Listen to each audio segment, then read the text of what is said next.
कहानी की शुरुआत में हम एक यंग मैरिड कपल मैट और केट को देखते हैं जो न्यूयॉर्क में अपने नए घर में रहने के लिए आए थे। वो दोनों अपने नए घर से अपनी शादीशुदा जिंदगी की शुरुआत करते हुए बहुत खुश होते हैं। उनके नए घर को रेनोवेशंस और रिपेयर की जरूरत थी, इसलिए वो उसे ठीक करने में लग जाते हैं। किचन को ठीक करते वक्त केट को कैबिनेट में एक मरा हुआ बर्ड दिखाई देता है, जिसे दफनाने के लिए वो उसे बाहर ले जाती है। पर तभी खिड़की से मैट उसे आवाज देता है, जिससे उसका ध्यान मैट की तरफ चला जाता है। और जब वो वापस उस बर्ड की तरफ देखती है तो वो बर्ड गायब हो चुका था। उधर बेकार की चीजों को घर से बाहर फेंकते हुए मैट को दीवार पर कुछ अजीब सी चीज दिखाई देती है, जिसे क्लियर देखने के लिए वो वॉलपेपर को फाड़ देता है। वहाँ उसे अजीब से की होल वाला एक बड़ा सा दरवाजा दिखाई देता है। उस दरवाजे को खोलने के लिए वो उस कबाड़ में से उस दरवाजे की चाबी ढूंढने लगता है, और जैसे ही वो चाबी उसे मिलती है वो दरवाजा खोलने के लिए उसे की होल में डालता है और केट को आवाज देकर बुलाता है। फिर वो दोनों साथ मिलकर दरवाजा खोलते हैं। तभी हॉल की तरफ जाने वाले रास्ते की सारी लाइटें अचानक टिमटिमाने लगती हैं, और इस प्रॉब्लम को दूर करने के लिए मैट पावर कंपनी को फोन करता है। वहीं केट को उस रूम में कुछ अजीब सा डर महसूस होता है, इसलिए वो भी मैट के पीछे चली जाती है।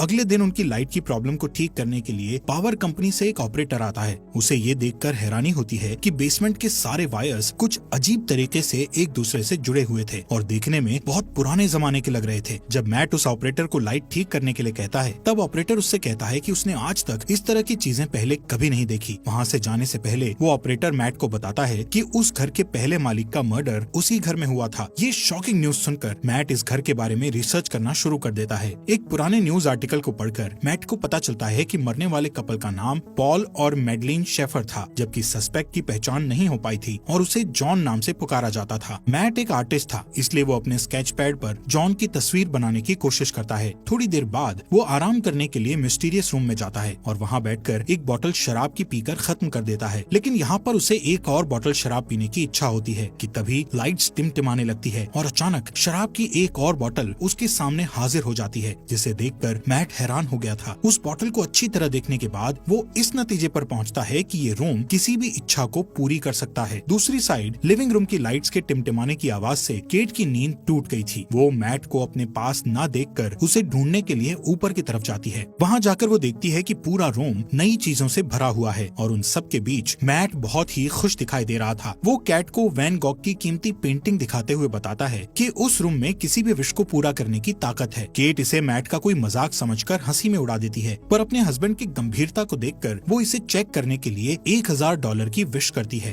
केट के मांगे हुए पैसों को मैट पूरे रूम में ढूंढता है और वो पैसे उसे मिल जाते हैं। फिर भी केट को पूरी तरह विश्वास नहीं होता है और वो दोबारा $1 मिलियन की विश करती है। पहले की तरह इस बार भी उन्हें तुरंत $1 मिलियन मिल जाते हैं और वो रातों रात मिलियनर बन जाते हैं। ये सब देखकर केट बहुत डर जाती है और उस रूम से बाहर निकल जाती है। मैट उसके पास जाकर उसे समझाता है कि वो लोग इस चीज का फायदा उठा सकते हैं और एक शानदार जिंदगी जी सकते हैं। फिर भी वो दोनों सारा दिन उस रूम में अपनी मनपसंद चीजों की विश करते हुए बिताते हैं। उनकी एक विश पर रूम में मनपसंद कपड़ों, शैंपेन, कीमती चीजों और पैसों का ढेर लग जाता है। मैट और केट की खुशियों का ठिकाना नहीं रहता, क्योंकि दुनिया की हर बेशकीमती चीजें उनके पास होती हैं। रात होने पर केट मैट से पूछती है कि आखिर ये रूम उनकी सारी विशेष इतनी आसानी से कैसे पूरी कर देता है, लेकिन मैट उसे कहता है कि उसे इन सब बातों की चिंता नहीं करनी चाहिए। इस तरह अगले कुछ दिनों तक उनकी जिंदगी बड़ी शान शौकत से गुजरती है। हर बार जब भी उनकी कोई विश होती तो लाइट टिमटिमाती और उनकी सारी इच्छाएं बेसमेंट में बने उस रूम में तुरंत पूरी हो जाती। वो दोनों रातों रात मिले इस खजाने का जश्न मनाते, पार्टी करते और नाचते गाते हुए मस्ती में दिन गुजार रहे थे। लेकिन उनकी ये चमक धमक वाली जिंदगी ज्यादा दिनों तक उन्हें खुशी नहीं दे सकी और धीरे धीरे केट को अपने अंदर की कमी खलने लगती है, जो कि इन सारी चीजों से पूरी नहीं हो सकती थी। मैट को उसकी फिक्र होती है और वो उसे बच्चे का एक बेड गिफ्ट करता है, जो इस बात का इशारा था कि उन्हें बच्चे के लिए कोशिश करनी चाहिए। लेकिन केट ये देखकर खुश होने की बजाय अपसेट होकर घर से बाहर निकल जाती है, क्योंकि पहले ही उसके 2 मिसकैरेज हो चुके थे। थोड़ी देर बाद केट वापस लौटती है और उस विशिंग रूम में जाकर एक बच्चे की विश करती है। जब मैट को ये बात पता चलती है तो वो केट पर नाराज होकर कहता है कि बिना उसकी सलाह लिए उसे बच्चे की विश नहीं मांगनी चाहिए थी। इस बात पर दोनों में काफी बहस होती है। केट कहती है कि उसने ये शॉर्टकट इसलिए अपनाया ताकि मिसकैरेज या लेबर पेन की तकलीफ न झेलनी पड़े। वो कहती है कि वो दोनों इस बच्चे के साथ बहुत खुश रहेंगे, पर मैट इस बात से अग्री नहीं होता और उस बच्चे को रूम में ले जाकर उसके गायब होने की विश करने को कहता है। वो दोनों उस रूम में जाते हैं, पर केट बच्चे को गायब करने की विश नहीं कर पाती और रोते हुए बच्चा मैट के हवाले कर देती है। पर गोद में बच्चे को लेकर मैट भी इमोशनल हो जाता है और वो भी उसे गायब करने की विश नहीं कर पाता।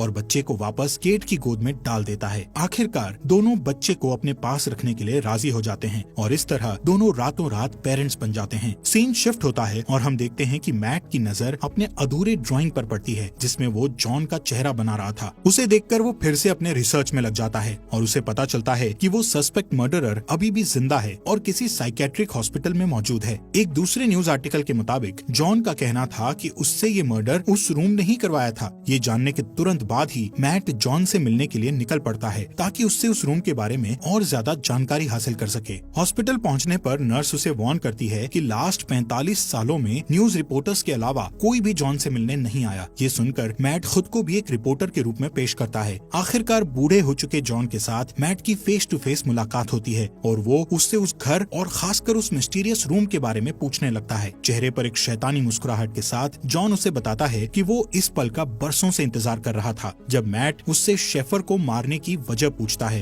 तब वो कहता है कि इसके अलावा उसके पास और कोई चारा नहीं था। फिर बात को बदलते हुए वो मैट को जितनी जल्दी हो सके उस घर को छोड़ देने के लिए कहता है और कहता है कि जिस इंसान की इच्छाएं पूरी नहीं होती उससे ज्यादा खतरनाक वो इंसान होता है जिसकी सारी इच्छाएं पूरी हो जाती हैं। इसके बाद मैट घर लौटते वक्त एक गैस स्टेशन पर गैस डलवाने के लिए रुकता है, पर जैसे ही वो अपने वॉलेट से पैसे निकालता है तो देखता है कि उसके सारे पैसे डस्ट बन जाते हैं। ये देखकर वो तुरंत घर पहुंचता है और इस बात को कंफर्म करने के लिए उस रूम में रखे सारे पैसों को बाहर फेंक देता है। साथ ही वैन गॉग की उस पेंटिंग को भी दरवाजे के बाहर रख देता है। फिर उन सारी चीजों को डस्ट में बदलते हुए देखकर वो समझ जाता है कि वो लोग उस रूम से मिली किसी भी चीज को घर के बाहर नहीं ले जा सकते, नहीं तो वो सारी चीजें डस्ट में बदल जाएंगी। मैट गुस्से में दीवार को तोड़ देता है ताकि रूम की मिस्ट्री को जान सके, पर उसके अंदर उसे उलझी हुई वायर्स के सिवा कुछ नहीं दिखाई देता। उन वायर्स को ट्रैक करना मैट के लिए नामुमकिन था। फिर वो दीवार पर लगे कुछ वॉलपेपर्स को फाड़ता है तो उसे वहाँ उस घर का मैप दिखाई देता है जिसमें उसे सारे वायर्स के कनेक्शन की जानकारी मिलती है। इसी बीच केट बच्चे को गोद में लिए बाहर की तरफ चली जाती है, पर मैट उसे ये कहकर रोक देता है कि बच्चे को बाहर ले जाना सेफ नहीं है। वो उसे असल वजह नहीं बता पाता। कुछ दिनों बाद एक दिन बच्चा किसी दर्द की वजह से जोर जोर से रोने लगता है और केट से नहीं संभलता। तब मैट उसकी हेल्प करने के लिए बच्चे को गोद में ले लेता है और उसे चुप कराने के लिए बाहर निकल जाता है, पर कुछ ही सेकंड्स में वो बच्चा बड़ा होने लगता है और जब वो लोग वापस घर में घुसते हैं तो देखते हैं कि वो एक बड़ा बच्चा बन चुका था। उस रात मैट केट को बताता है कि वो रोम उनकी हर विश को पूरी कर सकता है, पर वो उसकी दी हुई चीजों को घर से बाहर नहीं निकाल सकते, वरना वो चीजें पुरानी होकर डस्ट में बदल जाएंगी। ये सुनकर केट को बहुत दुख होता है और वो कहती है कि उनका बच्चा कोई सामान नहीं है जिसे वो लोग बाहर नहीं ले जा सकते। उसे अपने बच्चे से बहुत लगाव होता है। वो उसे अपना बेटा ही मानती है और उसका नाम शेन रखती है। अगले कुछ दिनों तक केट शेन को घर पर ही पढ़ाती है और उसे समझाती है कि वो घर के बाहर नहीं जा सकता क्योंकि बाहर डेंजरस जर्म्स हैं जो उसे नुकसान पहुंचा सकते हैं। एक दिन जब केट उसे पढ़ा रही होती है तो वो बाहर जाने की जिद करने लगता है। वो कहता है कि उसने जिंदगी में एक बार भी घर के बाहर कदम नहीं रखा। उसे घर के अंदर सिर्फ दीवारें देखना अच्छा नहीं लगता था, लेकिन केट उसकी सेफ्टी के लिए उसे बाहर नहीं जाने दे सकती थी। इसलिए वो हर बार घर के अंदर आते और घर से बाहर जाते समय दरवाजे पर ताला लगा दिया करती थी ताकि शेन गलती से बाहर कदम ना रख सके। एक दिन उसे मैट का ऑर्डर दिया हुआ एक पैकेज मिलता है तो वो उसे लाकर मैट को दे देती है, पर गलती से फ्रंट डोर लॉक करना भूल जाती है। मैट को पार्सल के अंदर एक ब्रांड न्यू गन मिलती है जिसे वो संभाल कर रख देता है। इस बीच केट पियानो बजाने में बिजी हो जाती है और मौके का फायदा उठाकर शेन चुपके से फ्रंट डोर की तरफ बढ़ता है। वो बाहर की दुनिया देखने के लिए बहुत एक्साइटेड था, इसलिए अपने हाथ को दरवाजे से बाहर निकालकर ताजी हवा को महसूस करता है कि तभी केट की नजर उस पर पड़ती है। वो दौड़कर उसके पास जाती है और अपने बेटे को गले लगा लेती है। उसे सही सलामत देखकर केट को राहत मिलती है। फिर मैट और केट दोनों मिलकर शेन को बाहर जाने से रोकने के लिए पूरे घर की खिड़कियों में लकड़ी के तख्ते लगा देते हैं। उस रात केट की नींद खुलती है तो वो देखती है कि शेन उसकी बेड के पास खड़ा है और वो उससे उसके पास सोने की परमिशन मांगता है। फिर शेन उससे कहता है कि वो हमेशा उसके साथ रहना चाहता है, जिसे सुनकर वो प्यार से उसे अपने गले लगा लेती है। शेन को उसकी बातों से तसल्ली नहीं मिलती और वो कुछ सोचने लगता है। फिर हम देखते हैं कि अगले कुछ दिन मैट अपने गन से शूटिंग की प्रैक्टिस करता रहता है।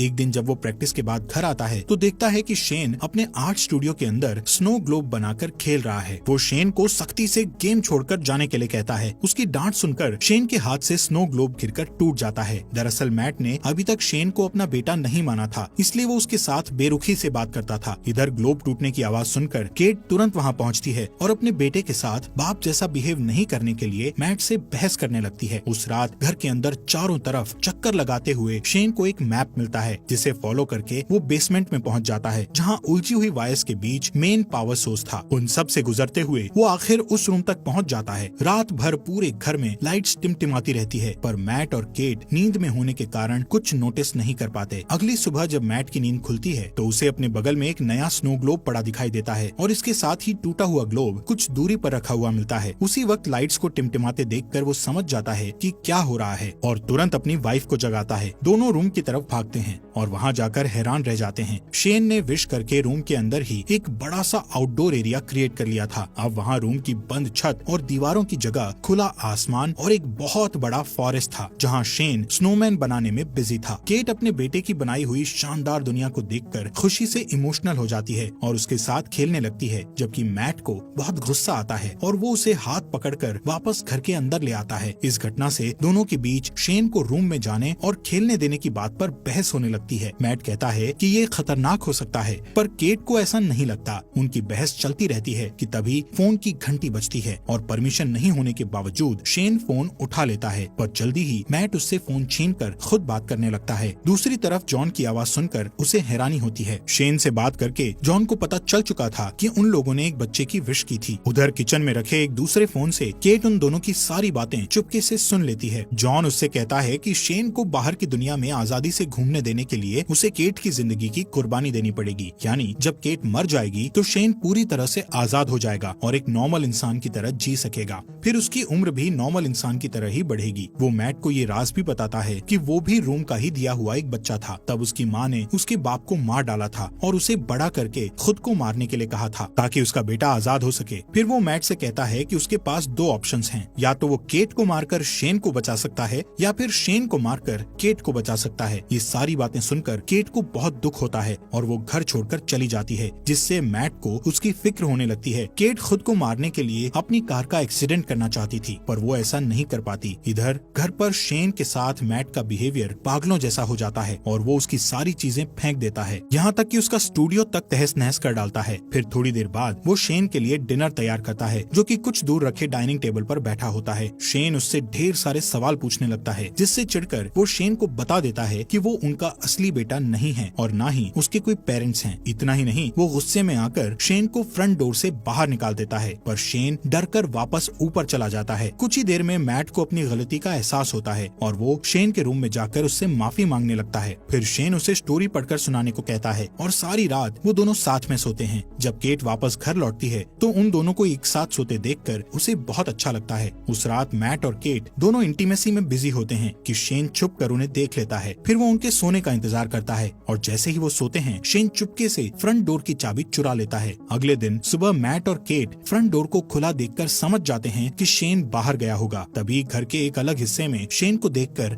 दोनों हैरान हो जाते हैं, क्योंकि शेन अब जवान हो चुका था, लेकिन उसका दिमाग अभी भी बच्चों जैसा था। वो अपने पेरेंट्स की तरफ गन पॉइंट करके उन्हें धमकाता है तो केट उसे समझाने की कोशिश करती है। इसी बीच मैट शेन के ऊपर कूद पड़ता है और दोनों में फाइट होने लगती है। उधर केट उनकी लड़ाई की वजह से जमीन पर गिरकर बेहोश हो जाती है। कुछ देर बाद मैट उसे जगाते हुए बताता है कि शेन को गलती से गोली लगने के कारण वो मर गया। इस खबर से दुखी होकर केट रोते हुए घर से बाहर निकल जाती है। मैट उसे तसल्ली देकर वापस घर में ले आता है, जहाँ अभी भी वो उदास रहती है। उधर दूसरे रूम में जहाँ उनकी फाइट हुई थी, असली मैट होश में आ जाता है और पूरे घर में अपनी वाइफ की तलाश करता है कि तभी लाइट्स को फिर से टिमटिमाते देखकर वो डरते हुए उस रूम की तरफ जाता है। उसे पूरा यकीन था कि केट और उसकी शक्ल में शेन अंदर ही होगा। इधर केट को बिल्कुल भी खबर नहीं थी कि उसके साथ बैठा हुआ आदमी मैट नहीं शेन है, पर जल्दी ही उसे शेन के आइस खाने की हैबिट से पता चल जाता है कि वो मैट नहीं बल्कि उसकी शक्ल में शेन है। उधर असली मैट अंदर जाने के लिए पूरी ताकत लगाकर दीवार को तोड़ने की कोशिश करता है। आखिर सारे वायर्स को पार करके वो उस रूम तक पहुंच जाता है, जो कि अब एक जंगल था जहां ढेर सारे ऊंचे ऊंचे पेड़ थे। वहां जाकर मैट को पता चलता है कि शेन ने रूम का यूज करके उस जगह को काफी बड़ा कर लिया था और वहां उन्हीं के जैसा एक डुप्लीकेट घर भी बना लिया था। वो ये भी समझ चुका था कि शेन ने उसका रूप केट को किडनैप करके उस डुप्लीकेट घर में रखने और अकेले में उसके साथ फिजिकल होने के लिए किया था। ये ख्याल आते ही अपनी बीवी को वापस पाने के लिए मैट उस जंगल में दौड़ते हुए फाइनली उस डुप्लीकेट घर के अंदर पहुंच जाता है, जहां शेन केट के साथ जबरदस्ती करने की कोशिश कर रहा होता है। मैट को अंदर आते देखकर शेन फिर से लड़ाई के लिए तैयार हो जाता है। इधर मौका पाकर केट उठकर भागने ही वाली होती है कि हॉलवे में दो मैट को लड़ते हुए देखकर वो ठिठक जाती है। दोनों में इतनी समानता थी कि वो असली और नकली के बीच पहचान नहीं कर पाती। अचानक एक मैट उसके हाथ को पकड़ लेता है, पर वो उसे धक्का देकर खुद को छुड़ा लेती है और शेन का नाम पुकारती है। वो अपना नाम सुनकर उसकी तरफ देखता है, पर उसके धक्के से गिरकर बेहोश हो जाता है। जमीन पर गिरते ही वो अपने असली रूप में आ जाता है। इधर मैट और केट रूम से बाहर निकलने की कोशिश करते हैं, पर निकल नहीं पाते क्योंकि शेन ने रूम से उनके उसी घर में फंसे रहने की विश मांगी हुई थी। लाख कोशिशों के बाद भी जब वो लोग घर से नहीं निकल पाते तो मैट रुक जाता है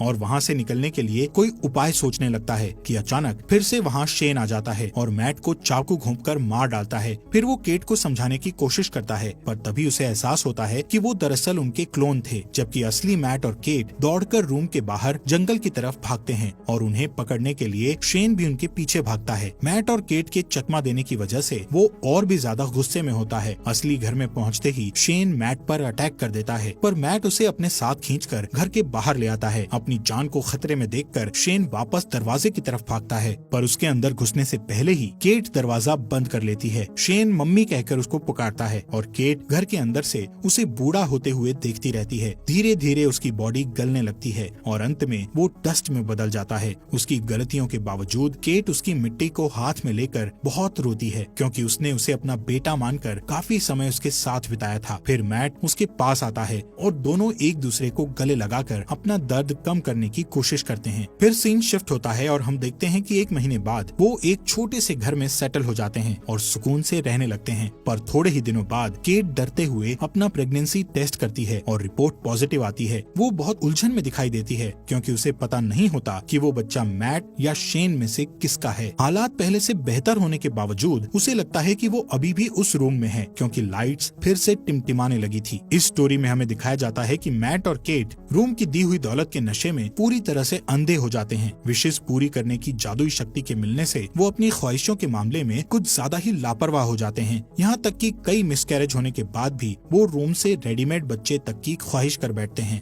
उनके नए अपार्टमेंट में लाइट्स के टिमटिमाने से ये कंफ्यूजन बना रहता है कि या तो वो अभी तक उस मिस्टीरियस रूम में है या बिल्डिंग के कंस्ट्रक्शन में कोई गड़बड़ी है। ठीक उसी तरह केट की प्रेगनेंसी भी एक कंफ्यूजन रहती है कि वो बच्चा मैट या शेन में से किसका है, क्योंकि उस घटना से 1 दिन पहले मैट और केट के बीच इंटीमेसी होती है और उस डुप्लीकेट घर में शेन भी उसे सेक्सुअली असॉल्ट कर चुका होता है। इस तरह ये कहानी न सिर्फ विश पूरा करने वाले रूम के इर्द गिर्द घूमती है, बल्कि ये सवाल भी छोड़ जाती है कि आखिर केट के पेट में पलने वाले बच्चे का बाप कौन है, मैट या शेन। दोस्तों, हमारे फॉक्स एक्सप्लेनर हिंदी चैनल को सब्सक्राइब करना मत भूलना।